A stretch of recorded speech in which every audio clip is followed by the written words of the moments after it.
digital, de la data et des systèmes d'information. Donc je suis vraiment le DSI de Biogarant, mais j'aime bien englober effectivement la partie, digital et data qui sont un petit peu nouvelles et qui sont à mon avis, à fortement mettre en lumière aujourd'hui.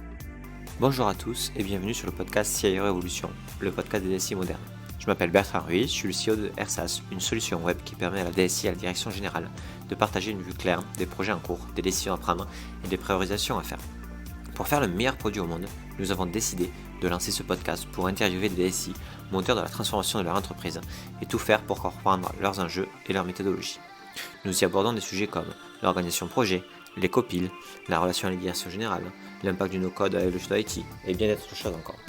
Grâce à eux et à leur feedback, aujourd'hui avec AirSAS, vos rapports projets de comité de pilotage sont faits en un clic, plus besoin de passer des heures sur PowerPoint ni à rechercher l'information dans vos emails.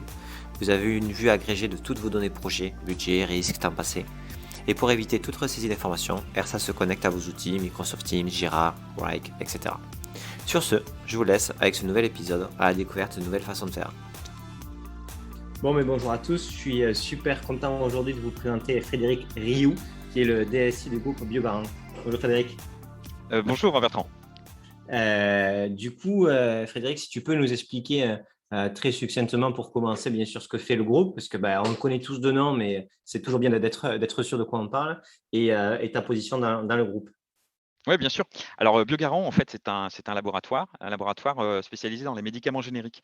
C'est un laboratoire qui fait partie, d'un grand groupe pharmaceutique qui est le laboratoire Servier et qui est, effectivement, Biogarant est plus particulièrement, positionné sur le marché du médicament générique. C'est le leader du marché français aujourd'hui, avec, clairement presque, 300 millions de boîtes vendues par an et puis, clairement, on est sur un marché B2B, donc on est, vraiment le partenaire du pharmacien pour l'accompagner dans son rôle, aux côtés des patients, hein, dans leur pathologie et puis, Biogarant, c'est, une large gamme de médicaments, c'est-à-dire qu'on ne traite pas qu'une seule pathologie.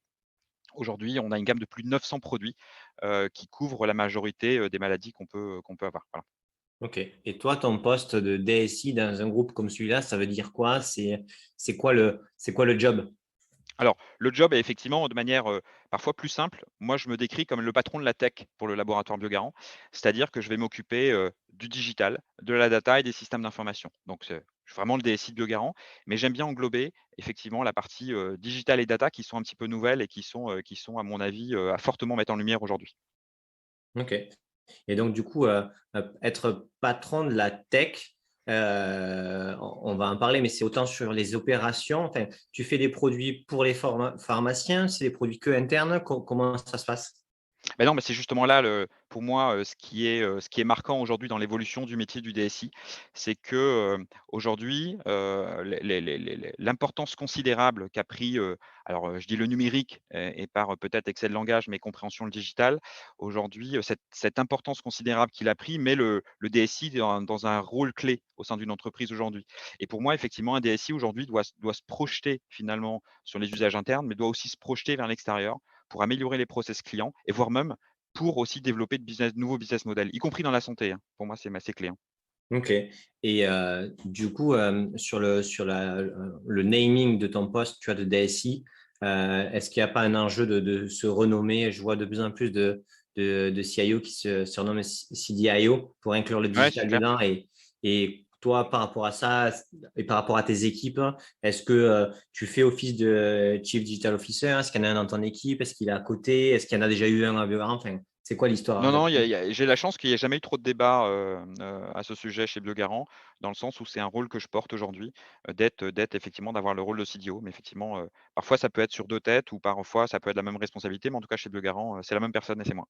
Ok. Et dans tes équipes, c'est des personnes qui sont plus sur la partie, donc, parce que tu parlais de création de services, tu as des équipes qui sont liées sur ça, c'est encore un projet en cours de construction, tu peux en parler? Oui, tout à fait. Non, non, non, on a une équipe, au sein de mes équipes. On a donc, effectivement une expertise et un domaine digital, qui va, alors à la fois un domaine digital et un domaine data, mais notamment, effectivement, il y a des 2 équipes spécialisées sur ces 2 domaines-là qui, donc effectivement travaillent un peu en mode centre de service, qui sont en capacité d'apporter, des réponses aux différents métiers qui souhaitent, qui m'interrogent et qui me sollicitent sur ces thématiques-là. Ok. Et c'est une équipe de combien de personnes du coup? Alors la DSI Biogarant, c'est 15 internes. Ok. Et bon, on fait pas mal appel à de la prestation, bien évidemment, comme souvent dans le milieu informatique. Et au global, ça doit faire à peu près une cinquantaine de TP, au global, voilà.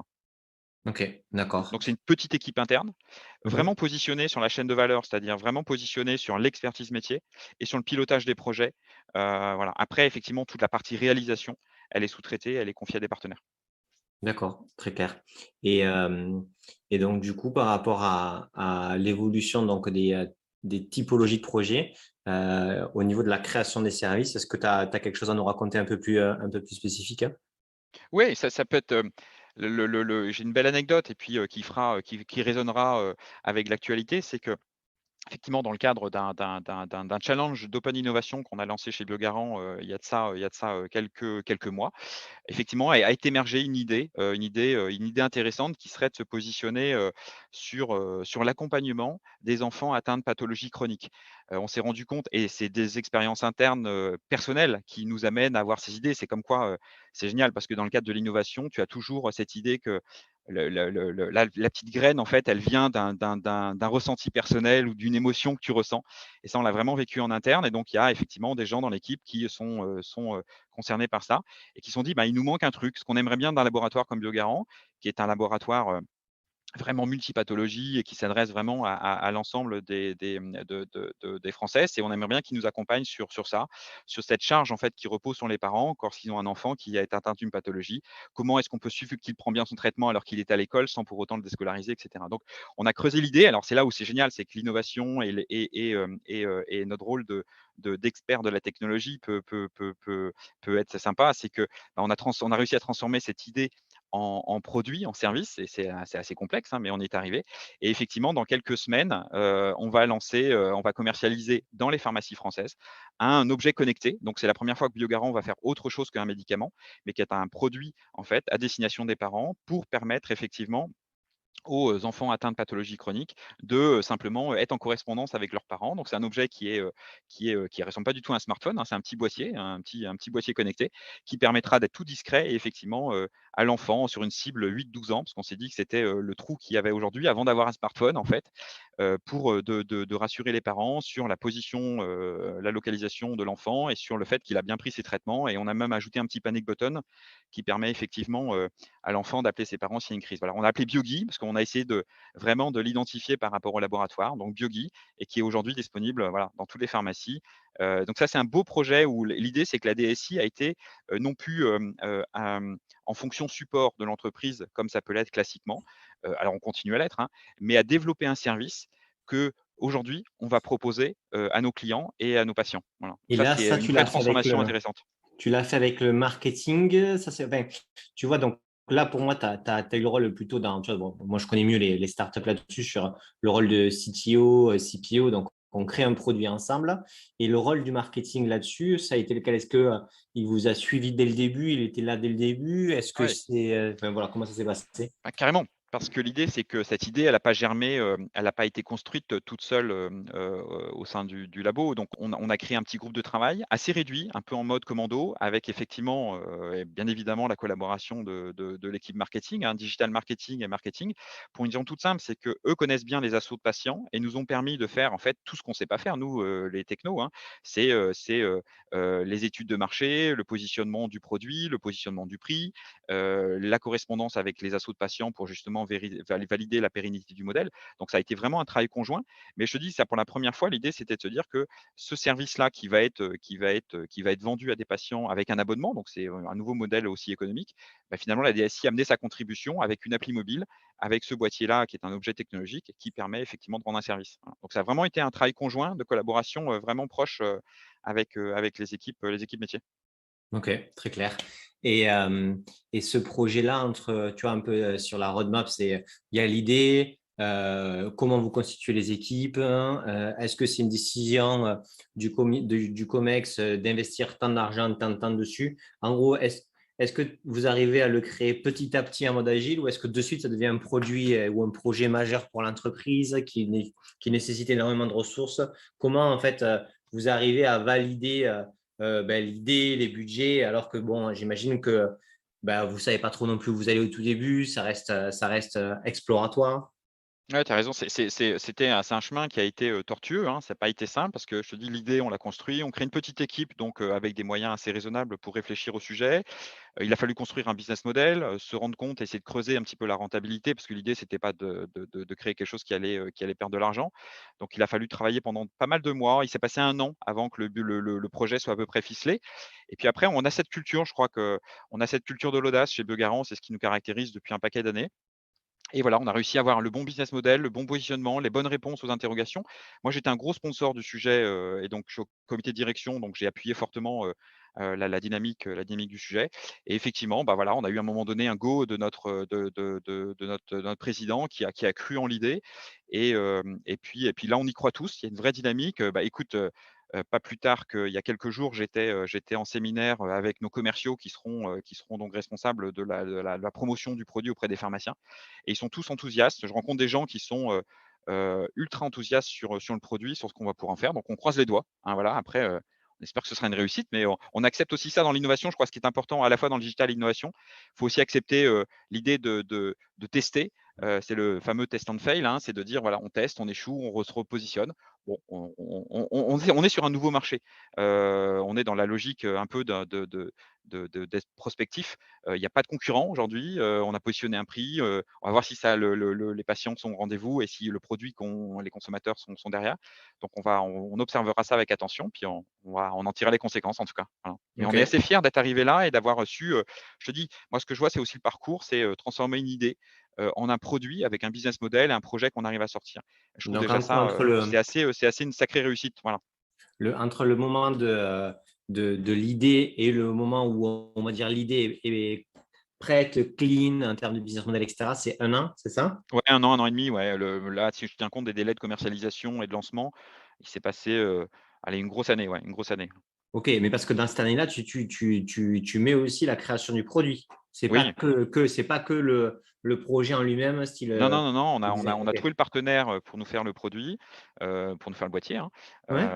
On a développé l'application, on a créé la campagne marketing et je te dis fin septembre, il y aura une pub télé nationale, pour faire la promotion du produit. Donc on a aussi géré tout l'aspect communication, sur cette période. OK, donc c'est c'est une 1 an et demi, mais tout fait. OK. Et au niveau on va dire, si tu devais, prendre du recul sur ce qui a été fait et en amélioration, est-ce que tu as des points méthodologiques ou de process entre vous où tu ferais différemment? Notamment, tu vois, la question, par exemple, de, sortir un MVP ou pas. Est-ce que vous avez dû le faire? Sur l'implication du codir, est-ce que c'était au bon moment? Est-ce que c'était trop tôt? Est-ce que c'était trop tard? Comment tu t'y reprendrais? Ouais, alors on est encore en plein dans le jus, mais avec un Bien tout petit sûr. peu de recul, on essaierait de lancer quelques étapes un petit peu plus en avance. Typiquement l'appli mobile, je pense qu'on aurait pu démarrer un peu plus tôt pour la faire. Je pense qu'on n'aurait pas, ça nous aurait, apporté un peu de sécurité. L'aspect sécurité justement, pardon, l'aspect sécurité est essentiel. On a fait auditer le produit, on a audité le code, enfin on est constamment en amélioration continue là-dessus. Peut-être que si on avait essayé d'un petit peu plus anticiper les choses, on serait mieux. Hélas, on ne pouvait pas anticiper, la crise Covid, donc l'aspect tout logistique pour faire, rapatrier, les boîtiers qu'on a commandés. Pareil, ça a aussi pris un petit peu de temps. Donc effectivement, alors après, on avait un axe temps qui était très serré. On a eu une décision, voilà, il faut boucler le dossier, faire le business model et à un moment donné, le coup près tombe, on te dit go et à ce moment-là, il faut dérouler tout un certain nombre de choses. C'est vrai qu'on a eu, avec le recul, on aurait pu anticiper plus de choses, mais écoute, on va déjà le laisser, le produire, tu vois, la réussite du projet, la réussite de la commercialisation, on va d'abord la laisser se faire et puis de toute façon, on sort forcément grandi de ce type de projet parce que c'est des projets qui, génèrent beaucoup d'énergie positive, beaucoup de collectifs humains et qui sont sur des domaines assez nouveaux et donc qui favorisent, l'idéation, la création en tout cas dans tous les cas de figure, on en sort quand même super grandi. OK. Donc, encore un peu trop dans le jus pour prendre du recul là-dessus et puis voilà, il y a d'autres combats à mener, pour l'instant Ouais, parce et qu'on s'est pas arrêté, en parallèle de ça, on a continué parce que moi je crois que, le rôle d'une DSI dans le cadre alors soit d'une transformation digitale si on démarre de très, très loin, soit d'une accélération ou à défaut d'un accompagnement digital. Le rôle d'une DSI, c'est de travailler sur 3 axes pour moi. Il y a 3 axes qui sont essentiels dans l'accompagnement digital. C'est premièrement, optimiser les processus internes et là on retrouve un peu le métier historique de la DSI qui est amener des outils, amener des applications qui permettent de faciliter l'échange de données, qui permettent de faciliter le travail, c'est-à-dire de permettre aux collaborateurs de se focaliser sur ce qui a de la valeur. Voilà, ça c'est le premier rôle pour un pilier important de l'entreprise. Je crois qu'il ne faut jamais l'oublier, on est d'abord là pour servir ça. Il faut être irréprochable là-dessus. C'est le basique. C'est-à-dire qu'il faut qu'effectivement on délivre, on optimise les processus et on fasse gagner du temps à tous les collaborateurs. Deuxième point sur lequel on peut s'appuyer, c'est de dire les services qu'on va offrir à nos clients. Alors moi, dans mon cas, dans le cas de chez Biogarant, c'est nos pharmaciens. C'est comment est-ce qu'on peut être innovant dans les services qu'on amène aux pharmaciens? Comment on peut lui faciliter la vie à son client? Ça peut être un extranet, ça peut être des factures digitales, ça peut être des systèmes de prise de commande ultra efficients. Voilà, on peut travailler là-dessus. Puis je te dis, c'est le troisième pan là que finalement, mon exemple est venu l'illustrer. C'est, comment est-ce qu'une DSI peut demain transformer le métier, transformer le business jusqu'à créer un nouveau produit, un nouveau domaine comme là, je t'ai donné BioGuy. Alors ça ne va pas, remplacer le fait qu'on vend des médicaments et on vend essentiellement des médicaments. Mais voilà, je pense qu'aujourd'hui, le rôle d'un DSI, surtout dans ce monde absolument dingue qu'on vit aujourd'hui, il est clé. Il est clé sur ces 3 domaines pour que justement accompagner une transformation digitale des entreprises. Et ça, c'est plus réservé qu'aux grands groupes. Tu vois ce que je veux dire? C'est que, jusqu'à présent, les DSI, c'était plutôt dans les grandes structures. Moi, je crois fondamentalement que le rôle, il est clé. On est des vrais business partners aujourd'hui. On peut accompagner, l'ensemble des comités de direction justement pour adapter les stratégies, pour accompagner, pour aller chercher la performance et l'amélioration. Et ça, c'est, pour moi, c'est le rôle clé, le nouveau rôle clé du DSI aujourd'hui. OK et cette volonté donc du coup de changement aussi de posture du DSI, toi quand tu es rentré, ça fait combien de temps que tu es à Biogarant? Alors ça fait un paquet d'années que je suis chez Biogarant, mais ça fait 2 ans que j'ai été nommé DSI, donc 2 ans en OK responsabilité. et donc du coup, toi quand tu as été nommé, la direction générale avait cette vision-là aussi du futur de la DSI ou c'est toi qui l'a construite et qui l'a un peu, pas proposé ou imposé, mais dans tous les cas, est-ce que c'était, une vision qui était, préexistante à ton arrivée ou est-ce que ça s'est construit après ton arrivée? Non, l'idée c'est que, j'ai été encouragé à l'avoir. C'est-à-dire que pour moi, le DSI, le rôle d'un DSI au sein d'un comité de direction, c'est de porter l'innovation, porter, le digital et porter cette nouvelle efficience et donc j'ai été encouragé à l'avoir et ça tombe très bien parce que c'était plutôt mon naturel. Donc pour moi, le DSI, il est clé dans ce rôle-là. Il est vraiment aujourd'hui un levier de croissance évident pour moi. OK, d'accord et donc du coup, tu étais encouragé donc la direction générale, elle était vraiment motrice, sur une DSI, proactive et alignée avec le business? Ouais, tout à fait, je suis dans cet environnement-là et c'est assez agréable, ouais. Ouais, ça change un peu la donne que si c'est toi qui dois te battre pour pas être vu comme, uniquement un centre de coût, quoi. C'est clair, c'est clair. Moi, je crois fondamentalement à ce que, au rôle que le DSI doit avoir, c'est-à-dire un vrai business partner. Ça veut dire qu'est-ce que j'entends par ça? C'est de dire d'être, force de proposition, d'apporter des solutions aux problèmes posés, voire même, moi, c'est un petit peu le leitmotiv que je donne à mes équipes, c'est d'avoir un coup d'avance. C'est-à-dire d'être tellement en connaissance du métier et des problématiques du métier qu'on est capable de proposer des solutions avant que le problème soit identifié par le métier. Et ça, j'adore, travailler dans ce contexte-là. C'est pour ça que moi, dans mes équipes, j'ai des postes qu'on appelle des BRM, des Business Relationship Managers, qui sont des gens qui sont vraiment exposés face au métier, qui connaissent le métier et qui surtout, développent, font développer et connaissent bien l'offre de service que la DSI, Biog est capable d'apporter au métier.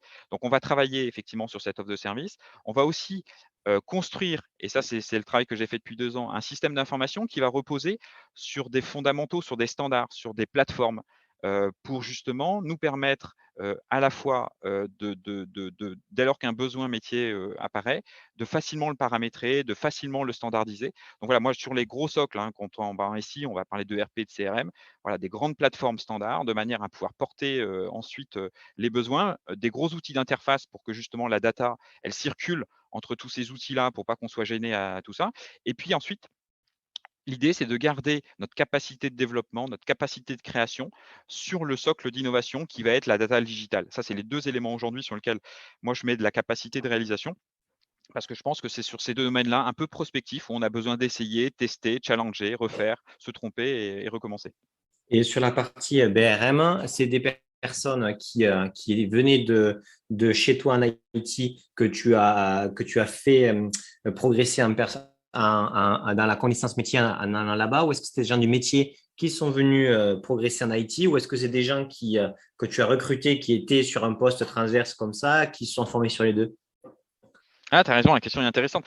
Tu vois, alors aujourd'hui, dans mon cas, c'est clairement des gens qui sont venus, qui sont du milieu de l'IT et qui effectivement ont cette maturité, cette expérience qui leur permet et cette curiosité qui leur permet de se projeter vers les métiers. Mais ta question est intéressante. Ça pourrait tout à fait clairement être des gens du métier aujourd'hui qui rejoindraient mes équipes, c'est évident. Parce que la qualité principale qu'ils ont, c'est la bonne connaissance du métier. Voilà. Et après, ils sont accompagnés dans mes équipes par des chefs de projet, des responsables de plateforme, des solution owners qui, eux, maîtrisent très, très bien les plateformes, maîtrisent les projets, maîtrisent les outils informatiques. Mais tu as complètement raison, c'est des gens qui pourraient venir du métier. Et est-ce que ces typologies de postes, enfin, en gros, j'ai des DSI qui me disent, nous, on n'a pas les moyens de se structurer un plus ou différemment. Est-ce que le BRM ou est-ce que tu vois, l'IT Business Partner, en gros, c'est une typologie de nouvelles personnes dans les DSI. Tu arrives à montrer le gain qu'elles ont financier pour justifier auprès de ta direction générale le fait que ce type de poste est indispensable à la réussite des projets. Parce que Ouais, tu as souvent, en raison. fait, j'ai des Ouais. DSI que la direction générale, elle n'est pas forcément à un niveau de maturité tech et de transformation qui fait que elle va regarder forcément les ROI court terme et donc du coup que Oui, chaque dépense va être filtrée sur ce spectre-là, qui fait que des fois, c'est un peu compliqué de légitimer à court terme ce type de recrutement. ouais, tu as complètement raison. C'est pas simple de mettre un ROI sur un job de BRM, mais je dirais que si on en est à cette question-là, c'est qu'on n'a pas pris le sujet par le bon sens. C'est-à-dire que si tu transformes ta DSI pour en faire un apporteur de services, il va falloir ensuite vendre ces services en interne, vendre entre guillemets, hein. Et donc, tu vas avoir besoin de quelqu'un qui va aller expliquer ce que tu as à proposer, qui va écouter et qui va proposer des solutions. De manière assez provocante, je dis souvent que j'ai pas vu un cahier des charges depuis bien longtemps. Parce qu'effectivement, moi, je suis dans cette logique-là, c'est ce vers quoi je veux aller et que je suis convaincu. C'est que d'une DSI qui ne reçoit plus des cahiers des charges, mais qui propose les solutions, je te dis avant même que le problème arrive. Donc, si on en est à se poser la question de la légitimité financière d'un poste de BRM, je dirais qu'on a voilà, à la limite, ça devient une conséquence. Il ne faut pas se poser la question de cette manière-là. C'est qu'est-ce qu'on attend de sa DSI? Et si la DSI est irréprochable sur le basique, elle peut ensuite se projeter sur la valeur ajoutée, sur le service. Et à ce moment-là, le bon rôle de BRM, il est évident. Alors après, on peut mutualiser, c'est-à-dire que un BRM, ça peut être un manager de chef de projet qui a un petit peu d'expérience, qui a un peu de maturité et qui, sur une partie de son temps, joue le rôle de BRM. C'est comme ça chez moi, hein. OK. Ça veut dire que c'est pas forcément des jobs à plein temps. Il y a des grands groupes qui ont des BRM, des équipes de BRM à plein temps. Ça peut aussi être des rôles un peu hybrides avec des gens qui ont une certaine maturité et une connaissance du métier. OK, très clair. Et OK, non, ça c'est top. Et après sur le côté suivi donc des projets, mais aussi tu as des produits, donc parce que tu as créé un produit, enfin un Mmh. service, et après tu as des projets. Comment tu t'y prends? À quel niveau de transparence tu as avec ouais, tes homologues des autres directions, mais aussi quelle transparence il y a avec l'ensemble de l'entreprise? Comment tu communiques et comment tu donnes de l'insight sur tout ce que vous faites? Ouais, c'est un aspect essentiel, hein. Alors on a la chance, c'est que, nous chez Biogarant, on a, une direction des projets stratégiques. Elle s'appelle comme ça, et elle est on travaille souvent en tandem parce que c'est une direction qui est en charge notamment du portefeuille projet, du PMO, Mhm. en tant que leader, d'un certain nombre de processus clés de l'entreprise et aussi de la direction de projet. Voilà. Et en fait, avec cette équipe-là, on crée un espèce de tandem de choc parce que d'abord, ça nous permet de gérer, de manager un portefeuille projet. Voilà. Donc aujourd'hui, je suis capable de te dire le nombre de projets qui existent aujourd'hui chez Biogarant et quel est leur statut et quel est leur état d'avancement. On essaye de définir des méthodos plutôt communes pour les piloter, les manager, même si aucun projet se ressemble. Donc, moi, je suis aussi partisan de l'empowerment des équipes projets, c'est-à-dire que s'ils veulent utiliser telle méthode ou tel outil pour le manager et le suivre, libre à chacun d'exprimer ses talents et d'être juste focalisé sur la réussite. Donc, on Et essaye du de coup, créer un tandem de choc avec je te dis, ce PMO, Portfolio Management Office, qui effectivement est un groupe transversal qui réunit donc la direction des projets stratégiques, bien évidemment la DSI, mais sache qu'on y a aussi nous intégré une composante RH, une composante qualité pharmaceutique, parce qu'effectivement j'ai cette particularité de faire des médicaments. Et cette petite équipe, en fait, de manière transversale, manage et communique sur le portefeuille projet. Voilà. Et chaque année, notamment la constitution du budget, la collecte des nouveaux projets, le chiffrage de ces projets avec les business plans sont effectués par cette équipe chaque année. Voilà. Et cette question donc du PMO, moi aujourd'hui, ce que j'entends beaucoup, c'est qu'il y a un vrai questionnement sur le fait que le sortir donc de la DSI, on se place dans ces, pas guéguerres, mais dans ces silos de AMOA, etc., où en gros la chefferie du programme de projet se ferait plutôt dans la DSI, vu que de toute façon, tous les projets aujourd'hui, ou quasiment tous les projets, ont une partie IT. Mais Qu'est-ce que oui, tu en penses? Est-ce que c'est mais parce que ça marche bien chez vous, mais c'est historique et ça ne sert à rien de le changer vu que ça marche bien? Mais si tu devais le créer de zéro, est-ce que tu le ferais? Enfin, comment tu le ferais? alors ça marche plutôt bien, chez nous, parce que je pense que d'abord Biogarant, c'est une petite entreprise, on est 200 internes, c'est pas aussi ça dépend de la taille des entreprises. Ça marche bien chez nous, néanmoins je comprends la question et c'est vrai que s'il y a une certaine opposition, s'il y a pas la confiance, on va être sur, des défenses, chacun va défendre un petit peu ses intérêts.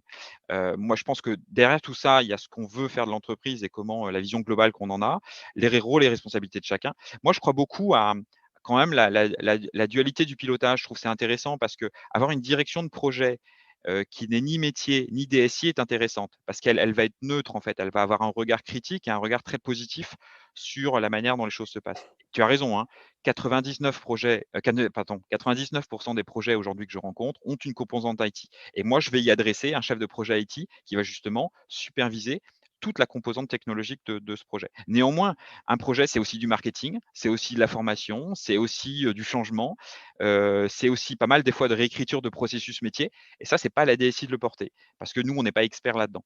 Donc l'idée, c'est d'avoir effectivement une équipe qui s'en occupe à côté. Moi, me va bien. Moi, je trouve que c'est assez confortable. Je trouve ça même un peu redoutable, en fait, parce que ça permet à ce que la responsabilité, du projet soit portée, en fait, par plusieurs parties. C'est pas, la DSI est en faute parce que le projet marche pas, c'est il y a une équipe projet qui est transversale, qui, rassemble, des métiers qui ont un souhait, qui ont un besoin, qui ont une problématique à résoudre, qui réunit des IT qui vont avoir des solutions à apporter et puis, une AMOA, c'est vrai qu'on appelait ça comme ça à une époque, qui va justement, gérer les process, gérer la direction de projet, le pilotage des indicateurs clés. Ouais, ouais.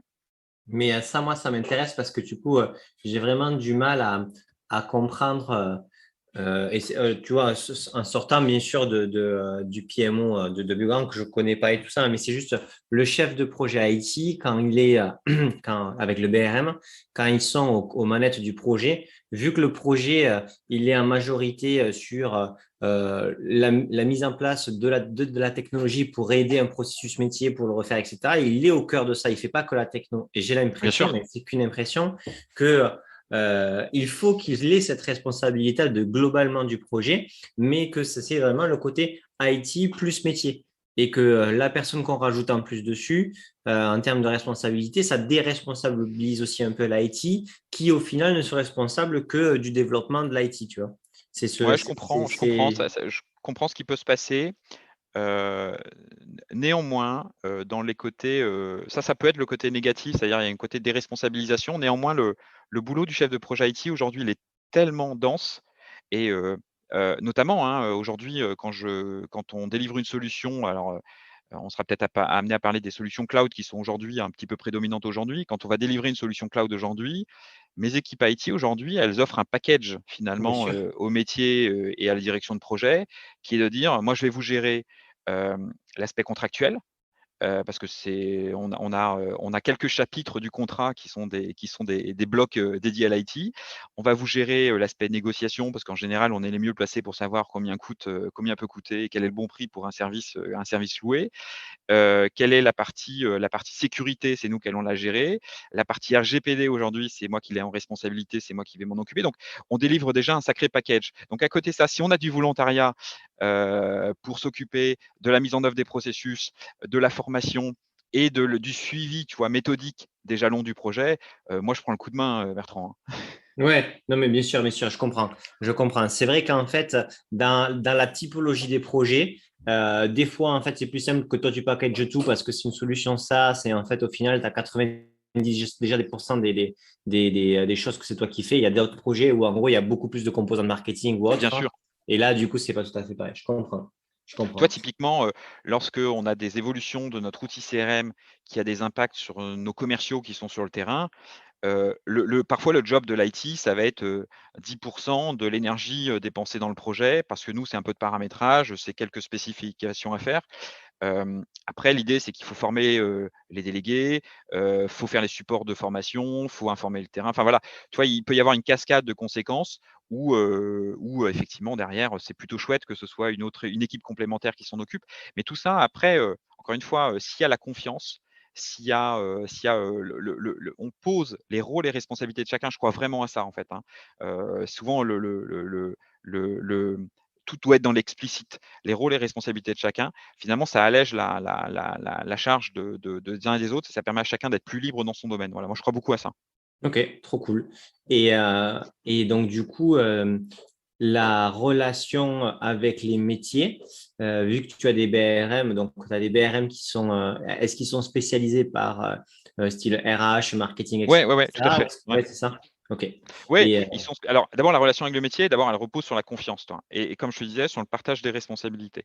Moi, j'assume ce rôle de business partner, donc on est plutôt force de proposition et comme je te l'ai expliqué tout à l'heure, on essaye d'être en avance sur le besoin. Alors ça impose une discipline, rigoureuse, hein. On doit être irréprochable sur ce que j'appelle les basiques. Ça veut dire, toi, tout ce qui est gestion d'incidents, la gestion de la petite demande d'évolution, tout ce qui est application historique, un peu ancienne, ça doit tourner et ça doit pas, tomber en panne tous les matins. Et à ce moment-là, ça nous permet de nous concentrer sur ce que j'ai expliqué, enfin ce que j'appelais le catalogue de services et sur les plateformes paramétrables, voilà. Et ensuite, de fait, il suffit juste d'avoir des points de contact très réguliers avec les métiers. Les BRM sont en responsabilité de ça. Ils ont un backlog de demandes. Et puis l'idée, c'est qu'on le gère en fonction du budget qu'on nous attribue en début d'année. Et globalement, voilà, si on pose la confiance et le partage de responsabilités, à ce moment-là, je trouve que les choses se passent plutôt bien. Dès lors qu'il y a un de ces 2 éléments qui commence à être un petit peu, rompu, hop, c'est là où je vois des petites difficultés arriver. Alors on essaye de revenir là-dessus, de reposer les choses et après ça repasse plutôt bien. ok, très clair. Et c'est pas simple tous les jours, hein, ça a l'air facile comme ça. C'est un travail non, non, mais je dis pas que je réussis tous les jours. Parfois c'est compliqué, il y a la tentative, tu sais, surtout dans le domaine du digital aujourd'hui où tu as un métier, un métier qui est partagé finalement avec le marketing. Aujourd'hui, le marketing utilise énormément le digital pour travailler. Donc effectivement, parfois ça peut créer, des tensions. Là, encore une fois, en posant les responsabilités et la confiance. Et moi, par exemple, je te donne un exemple, ce que j'ai fait chez moi, c'est que j'ai créé, au sein de la DSI une Digital Factory. Digital Factory qui est un centre de service, en fait, qui va me permettre effectivement sur, le périmètre le web et les applis mobiles, de fournir, un service que, mes équipes marketing n'avaient pas trop envie, de s'occuper, qui est le pack sécurité, hébergement, contrat RGPD. Voilà, j'apporte ce service-là. Je suis en capacité de développer des sites internet. En général, les équipes marketing, se font accompagner par des agences et moi je récupère la partie, audit de code, sécurité, hébergement et cetera. Voilà. On pose les rôles et responsabilités de chacun. J'ai une valeur ajoutée au sein de l'entreprise et j'apporte cette composante-là, ce qui me permet effectivement d'éviter le plus possible le shadow IT. C'est-à-dire qu'aujourd'hui, une agence, si elle vient chez BioGarant, elle essaye de vendre un site internet clé en main. J'ose espérer que ma directrice marketing va leur dire: «OK, moi je prends le site, je prends le conseil, je prends la réal. Par contre, tout ce qui va être, hébergement, stockage, audit de sécu, c'est ma DSI qui va s'en occuper». Ok. Et ce centre de service, tu l'as, on va dire, la majorité des produits et services qui sont développés, c'est plutôt pour le marketing? Ouais, ouais, essentiellement quand même. Ok. Ouais, ils sont Donc, très en fait, consommateurs de ressources.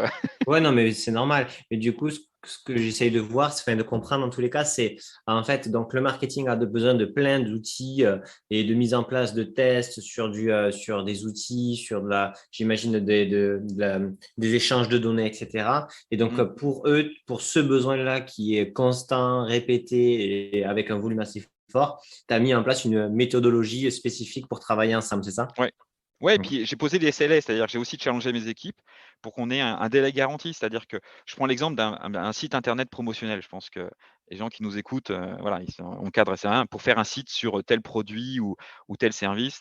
Voilà. Donc il y a une agence qui va nous conseiller, qui va faire une maquette. Alors moi, je suis pas un graphiste, donc j'ai pas besoin de concurrence là-dessus. L'agence va faire une maquette, va même pouvoir développer le site si elle a envie.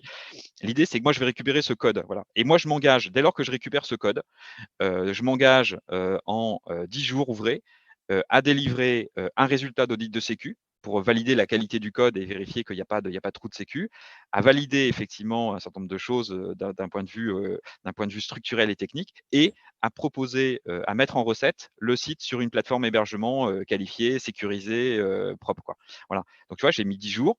J'ai demandé à mes équipes de jamais lâcher là-dessus et de stretcher nos partenaires là-dessus. Et donc, ça nous permet d'être ultra rassurant par rapport au métier. C'est-à-dire qu'il n'a aucun intérêt d'aller travailler avec quelqu'un d'autre parce qu'il sait qu'en 10 jours, s'il gère ça dans son agenda, bah, il aura un site en test et puis s'il nous donne le go, il est mis en prod dans les 24 heures qui suivent. Voilà. Ok, super Et l'idée, c'est intéressant. que je viens pas concurrencer l'agence, parce que souvent aussi, parfois, j'ai vu aussi des digital factory qui faisaient de la réalisation. Moi, l'idée, je peux faire du design de site web parce que mon partenaire le permet, mais c'est uniquement si le marketing me le demande. Je vais pas le systématiser parce que je sais que c'est là le terrain, c'est là où ça va commencer à peut-être moins bien se passer parce que je ne veux surtout pas concurrencer. Ce que les agences savent très bien faire, sont très créatifs, c'est la création de valeur, la création d'identité visuelle, etc. Moi, je veux pas concurrencer ces métiers-là. Ok, très clair. Et ça, ces personnes-là dans la Digital Factory, c'est combien de personnes? Est-ce qu'elles font que ça? Et est-ce qu'elles rentraient dans les 15 personnes dont tu m'as parlé au début?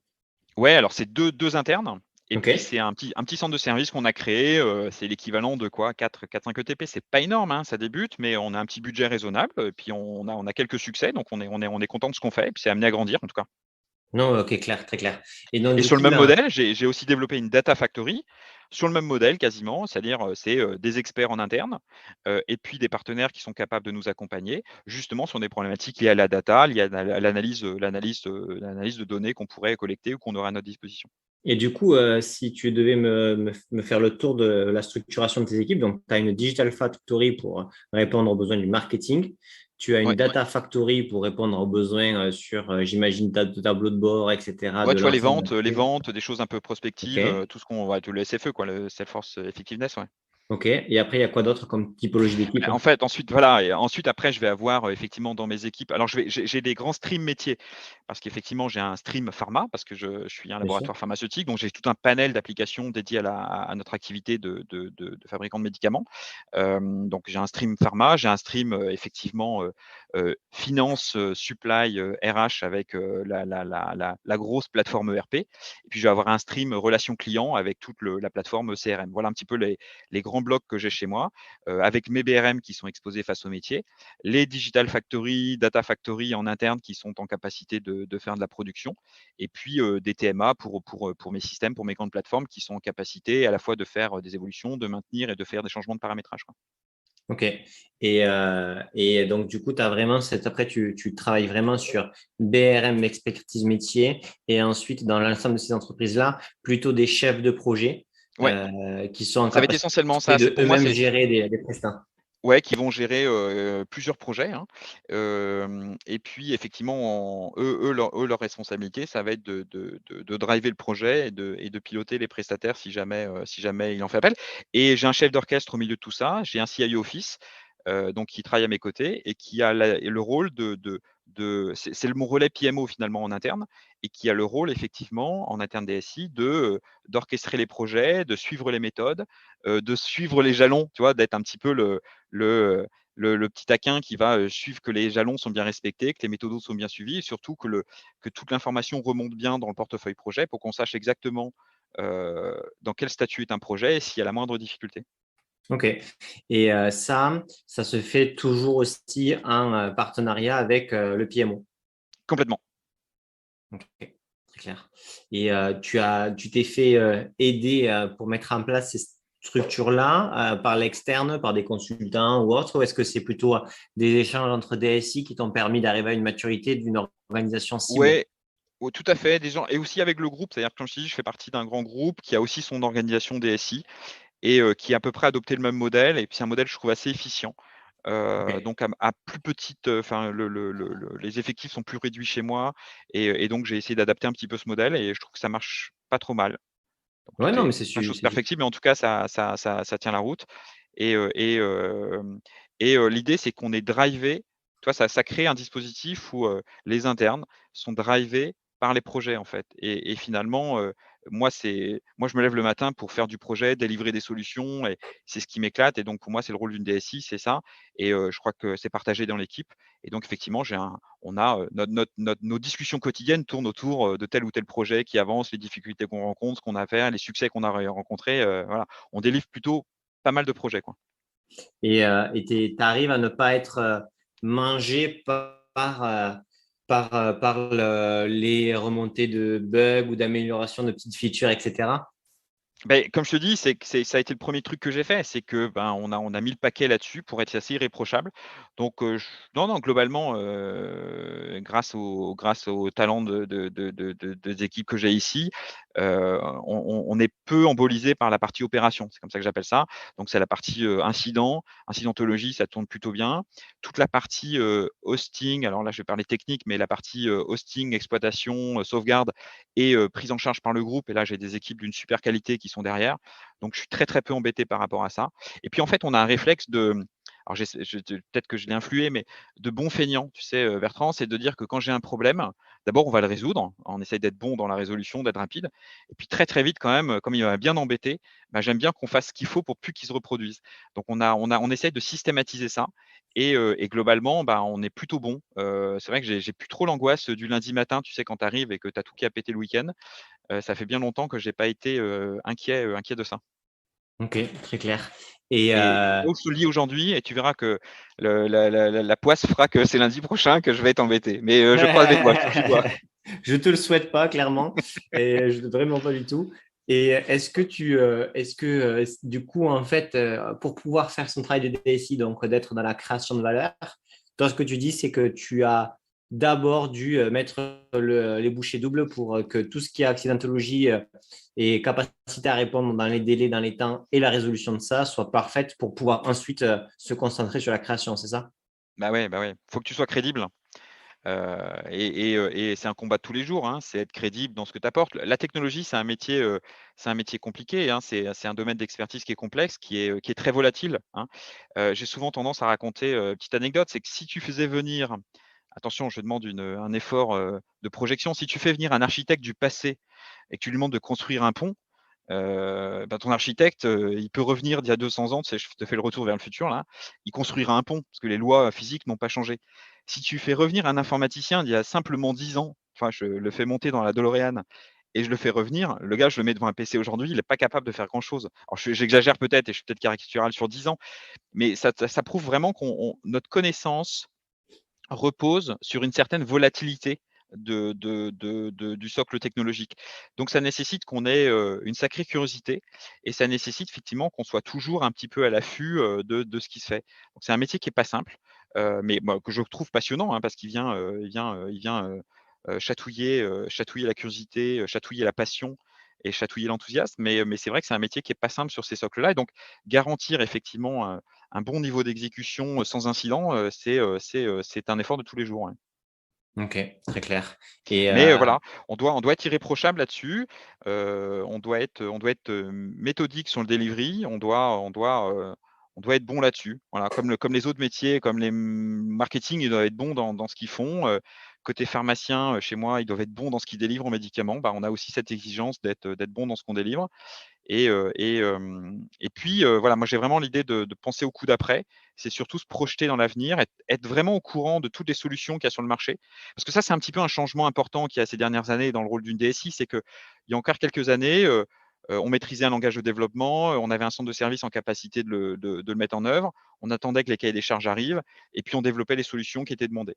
Aujourd'hui, moi je pense que le métier a changé. L'arrivée des solutions cloud a vraiment, bouleversé un petit peu ce milieu-là. Aujourd'hui, les solutions, elles sont sur le marché, elles sont sur étagère, elles sont disponibles, elles sont plutôt standardisées et donc l'idée, c'est effectivement, moi, ce que j'attends de mes équipes, c'est qu'elles soient au courant de ce qui existe sur le marché. Donc de faire beaucoup de veille pour que justement, on passe pas à côté du produit qu'on avait besoin à un moment donné et le fait de louer finalement, parce que le SaaS, ou le cloud, c'est ça, c'est louer des applications, permet aussi de se tromper. Parce que ça, souvent, on dit que la location, c'est une sorte de verrou qu'on a avec l'éditeur. Moi, je pense aussi l'inverse, c'est aussi un super outil pour essayer et et mettre en place des solutions cloud et les arrêter au bout d'un an, ça m'est arrivé parce qu'elles ne convenaient pas tout à fait ou qu'une meilleure était arrivée. Tu vois ce que je veux dire? C'est qu'en échange de cette location, moi j'attends de l'éditeur, qu'il améliore continuellement son service et qu'il soit à mon écoute. Et donc, de fait, tu transformes des chefs de projet aujourd'hui qui étaient des, des orchestrateurs de développeurs informatiques, aujourd'hui un petit peu en finalement intégrateurs de solutions déjà disponibles. Avec, ça renforce un petit peu ensuite le socle d'interface, hein. Mais effectivement, aujourd'hui, je pense qu'en quelques semaines, on doit être capable de déployer une solution cloud si jamais elle existe, si jamais elle correspond aux besoins du métier.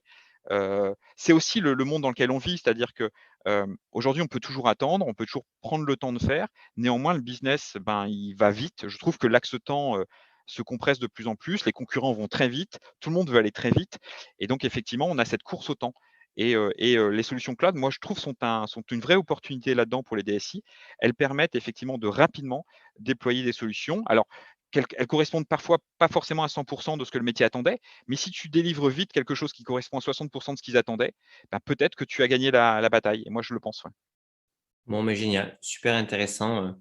Le fait de se voir plutôt comme des intégrateurs d'API ou de solutions Ouais, existantes et de les assembler au bon rythme et de manière interopérable pour pouvoir être en capacité de faire évoluer avec un contexte changeant extrêmement fortement. Et d'un autre côté, de ce que tu disais, c'est le fait de dire euh, on est en capacité aussi d'arrêter les solutions si elles ne correspondent plus au bout d'un an ou autre. On n'a pas besoin d'amortir la solution pendant 4 ans parce qu'on l'a acheté. Et donc, du coup, ça nous donne une certaine résilience aussi financière. ouais. OK, Parce que tu as super quand même, intéressant. pléthore d'acteurs aujourd'hui sur le marché et tous ont de très bonnes idées et effectivement, tu vois, sur un logiciel de centre d'appel, par exemple, je prends un exemple très concret, hein, tu as aujourd'hui plein de solutions et il y en a plein de nouvelles qui arrivent aussi et qui sont assez innovantes en termes de fonctionnalités, qui sont innovantes en termes de prix. Donc ça veut dire que, OK, tu es pas obligé de garder une solution, pendant, des années. Tu peux aussi, aller chercher ce qui t'intéresse. Bon, mais j'espère que vous avez kiffé ce podcast. Comme toujours, n'hésitez pas à le partager sur LinkedIn, à le partager à vos collègues, chefs de projet IT, DSI. Ça nous aide toujours à trouver de nouveaux et des DSI toujours plus intéressants. Et écoutez, ciao!